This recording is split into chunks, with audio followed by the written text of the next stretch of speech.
पुरानी पेंशन की बहाली के मुद्दे पर आंदोलित सरकारी कर्मचारियों के बढ़ते प्रभाव को देखते हुए प्रधानमंत्री नरेंद्र मोदी को तगड़ा झटका देने का मन मुख्यमंत्री नीतीश कुमार समेत एनडीए के अन्य घटक दलों ने बना लिया है। आपको बता दें कि पुरानी पेंशन की बहाली के मुद्दे पर आंदोलित सरकारी कर्मचारियों ने बिहार में जबरदस्त तरीके से एनडीए के खिलाफ माहौल तैयार कर दिया है और जिसके नाते से मुख्यमंत्री नीतीश कुमार समेत एनडीए के घटक दलों की टेंशन बढ़ गई है, क्योंकि पुरानी पेंशन की बहाली के मुद्दे पर आंदोलित सरकारी कर्मचारियों का प्रभाव बिहार में सबसे ज्यादा है और इस बात को राजनीतिक विश्लेषक भी मानते हैं। अब माना जा रहा है कि एनडीए की तरफ से एक बड़ी बैठक बुलाई जाएगी। इस बैठक में एंटी इनकम्बेंसी वाले मुद्दों पर विस्तार से चर्चा होगी। इस बैठक की अध्यक्षता खुद बीजेपी के राष्ट्रीय अध्यक्ष जेपी नड्डा करेंगे और एंटी इनकम्बेंसी वाले मुद्दों से निपटने की तैयारी पर पूरी तरीके से चर्चा स्थापित की जाएगी और उसमें पुरानी पेंशन की बहाली के मुद्दे को प्रमुखता के आधार पर रखा जाएगा, क्योंकि यही वो मुद्दा है जिसके दम पर बिहार में सत्ता परिवर्तन भी हो सकता है, जिसके दम पर सत्ता हासिल भी की जा सकती है। और अगर बीजेपी पुरानी पेंशन की बहाली के मुद्दे को लेकर के अपने स्टैंड पर कायम रहती है तो जाहिर सी बात है कि मुख्यमंत्री नीतीश कुमार समेत एनडीए के अन्य घटक दल पुरानी पेंशन की बहाली के मुद्दे पर अपनी राय बदलने की पूरी कोशिश करेंगे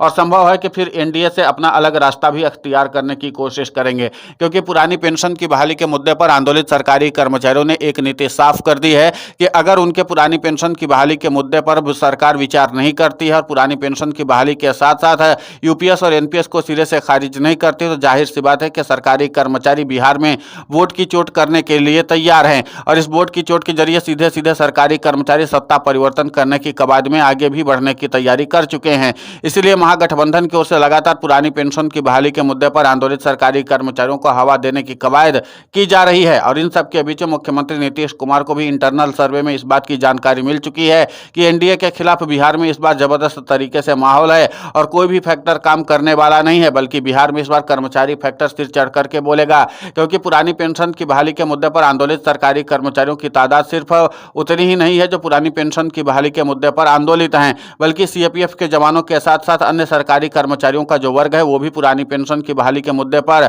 इन सरकारी कर्मचारियों के साथ कंधा से कंधा मिलाकर लड़ाई लड़ने के लिए तैयार है। इसलिए पुरानी पेंशन की बहाली के मुद्दे पर आंदोलित सरकारी कर्मचारियों की संख्या और साथ ही साथ उनके परिवारों की संख्या को अगर जोड़ दिया जाए तो यही सरकारी कर्मचारी किसी भी राज्य में और किसी भी विधानसभा सीट में किसी भी हाल में सत्ता परिवर्तन करने का मादा रखते हैं। लेकिन किसी राज्य को छोड़ दीजिए, बिहार में तो पुरानी पेंशन की बहाली के मुद्दे पर आंदोलित सरकारी कर्मचारी तख्ता पलट करने का पूरी तरीके से मादा रखते भी हैं और इसी के नाते से पुरानी पेंशन की बहाली के मुद्दे पर आंदोलित सरकारी कर्मचारियों ने मुख्यमंत्री नीतीश कुमार की टेंशन बढ़ा दी है। अब माना जा रहा है कि इस जून के अंतिम तक में एनडीए की तरफ से एक बड़ी बैठक बुलाई जाएगी और इस बैठक में पुरानी पेंशन की बहाली के मुद्दे को पुरजोर तरीके से चर्चा में लाया जाएगा और चर्चा में लाने का एक प्रमुख कारण यह है कि पुरानी पेंशन की बहाली के मुद्दे पर आंदोलित सरकारी कर्मचारियों ने ठीक उसी तरीके की रणनीति तैयार कर रखी जिस तरीके से लोकसभा चुनाव 2024 में उत्तर प्रदेश में सरकारी कर्मचारियों ने बीजेपी को तगड़ा झटका दिया था। ठीक उसी तर्ज पर बिहार में भी सरकारी कर्मचारियों की तादाद इतनी ज्यादा है,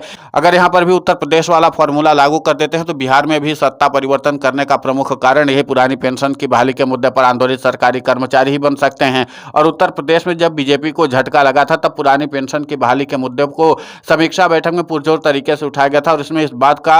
जिक्र किया गया था कि पुरानी पेंशन की बहाली के मुद्दे पर आंदोलित सरकारी कर्मचारियों को नजरअंदाज करना ही उत्तर प्रदेश में हमारी हार का प्रमुख कारण बना था। अब इसी के नाते से पुरानी पेंशन की बहाली के मुद्दे पर आंदोलित सरकारी कर्मचारियों के बढ़ते प्रभाव ने मुख्यमंत्री नीतीश कुमार को सख्ते में डाल दिया। उधर पार्टी के नेता भी बता रहे हैं कि लगातार पुरानी पेंशन की बहाली के मुद्दे पर आंदोलित सरकारी कर्मचारी व्यापक तौर पर रणनीति बना करके काम कर रहे हैं और इसके नाते से हमें सियासी तौर पर नुकसान झेलना पड़ सकता है। अब जाहिर सी बात है कि पार्टी के नेता भी जब इस बात को स्वीकार कर रहे हैं कि पुरानी पेंशन की बहाली के मुद्दे पर आंदोलित सरकारी कर्मचारी तख्ता पलट करने की कवायद में जुटे हुए हैं, क्योंकि वो लगातार मुख्यमंत्री नीतीश कुमार से पुरानी पेंशन की बहाली की मांग करते रहे हैं, कई बार आंदोलन करके, धरना प्रदर्शन करके, लेकिन बावजूद इसके मुख्यमंत्री नीतीश कुमार ने पुरानी पेंशन की बहाली के मुद्दे पर सरकारी कर्मचारियों की बातों को कभी माना नहीं है। अब ऐसे में मुख्यमंत्री नीतीश कुमार पुरानी पेंशन की बहाली के मुद्दे पर अपनी राय अलग भी रख लेते हैं और एनडीए से अलग भी हो जाते हैं तो भी पुरानी पेंशन की बहाली के मुद्दे पर आंदोलित सरकारी कर्मचारी शायद उन पर उतना ज़्यादा विश्वास भी नहीं करेंगे। ऐसे में मुख्यमंत्री नीतीश कुमार के पास एक ही रास्ता बचता है कि तुरंत अपना हाथ जो है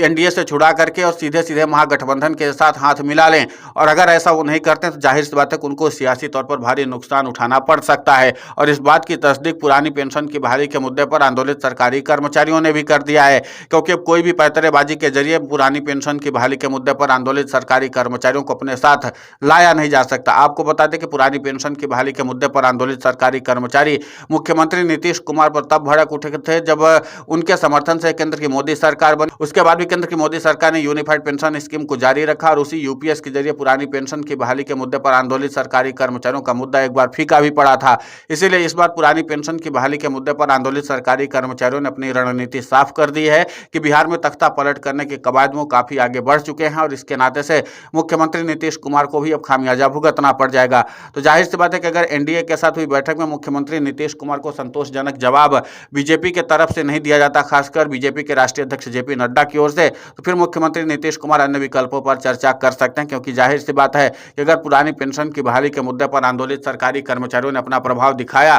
तो फिर बिहार में सत्ता परिवर्तन होने से कोई रोक भी नहीं सकता। और इस समय मुख्यमंत्री नीतीश कुमार भी बैकफुट पर हैं और प्रधानमंत्री नरेंद्र मोदी का भी कोई खास करिश्मा यहाँ पर दिखाई नहीं दे रहा है। और इसी के नाते से पुरानी पेंशन की बहाली के मुद्दे पर आंदोलित सरकारी कर्मचारियों के साथ साथ सीएपीएफ के जवान भी इस बार वोट की चोट के जरिए केंद्र की मोदी सरकार को सबक सिखाने के कवायद में आगे बढ़ चुके हैं। अब ऐसे में देखना दिलचस्प होगा कि प्रधानमंत्री नरेंद्र मोदी समेत बीजेपी के राष्ट्रीय अध्यक्ष जेपी नड्डा इस मामले का क्या स्थायी समाधान निकालते हैं। फिलहाल इस पूरे घटनाक्रम को लेकर के आपकी प्रतिक्रिया बहुत महत्वपूर्ण होती है, आप हमें कमेंट करके जरूर बताएं। साथ ही पुरानी पेंशन की बहाली के मुद्दे पर हम लगातार आंदोलित होकर के खबरें चला रहे हैं। आप हमारे समर्थन के लिए चैनल को सब्सक्राइब करें, खबर को ज़्यादा से ज़्यादा शेयर करें ताकि पुरानी पेंशन की बहाली का मुद्दा और बुलंद हो।